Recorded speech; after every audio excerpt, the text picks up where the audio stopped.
আপনার ব্যক্তিগত জীবন সম্পর্কে শোনা যায় যে আপনি কিভাবে থাকেন অত্যন্ত নিরাড়ম্বরভাবে, এবং খুব বলা হয়ে থাকে যে আপনার স্ত্রী কোনো রকম ভাবে কোনো সরকারি কোনো রকম সাহায্য নেন না।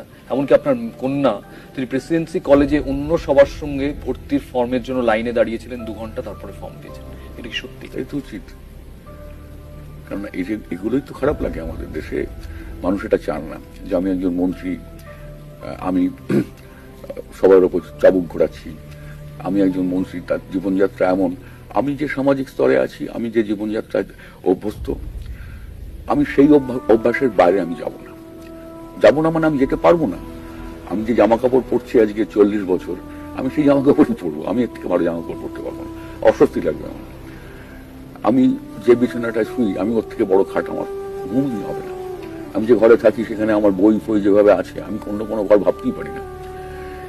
আমার ঠিক এটা আমার পরিবারও আমার এই চিন্তাধারাগুলো তারা সমর্থন করেন, এবং সেটা খুব সহজাতভাবেই করেন।